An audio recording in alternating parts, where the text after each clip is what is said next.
जेलम इंतजामिया की नाअहली ने शहरियों की जिंदगियों को खतरे में डाल दिया। जीटी रोड पर नस्ब ट्रैफिक सिग्नल सालों बाद भी फाल न हो सके। तेज रफ्तारी से हादसात मामूल बन गए।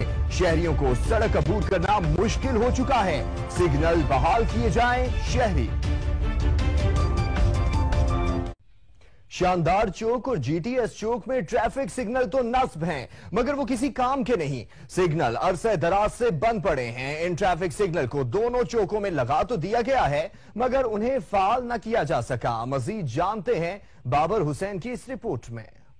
जेलम के शानदार चौक और जीटीएस चौक में अरसा दराज से ट्रैफिक सिग्नल तो नस्ब कर दिए गए, लेकिन इन्हें ऑपरेशनल ना किया जा सका। ट्रैफिक सिग्नल लगे लगे ही तबाह हो चुके हैं। ट्रैफिक सिग्नल को बहाल किया जाए, जेलम के शहरियों का कहना है। ट्रैफिक सिग्नल बहाल होने से ट्रैफिक की रवानी में आसानी आएगी और किसी किस्म की रुकावट नहीं होगी। जेलम के शहरियों का कहना था। ये बात तो लाभ है ना कि इशारे होने चाहिए, सिग्नल होने चाहिए ताकि ट्रैफिक कंट्रोल में रहे। तो चाहिए मगर रोड थोड़ा खुला होना चाहिए। ट्रैफिक सिग्नल होंगे, लोगों को पता लगेगा ट्रैफिक सिग्नल है। मोहतरम माशरे में ट्रैफिक सिग्नल्स की बड़ी अहमियत है। जेलम की 2 मेन चौकों में ट्रैफिक सिग्नल की तंसीब तो कर दी गई, लेकिन इन्हें ऑन नहीं किया गया। शहरियों का कहना है कि ट्रैफिक सिग्नल होने चाहिए ताकि ट्रैफिक की रवानी बेहतर तरीके से हो सके, और जो ट्रैफिक सिग्नल लगाए गए हैं इन्हें जल्द से जल्द ऑन किया जाए। कैमरामैन हसनैन अली के साथ बाबर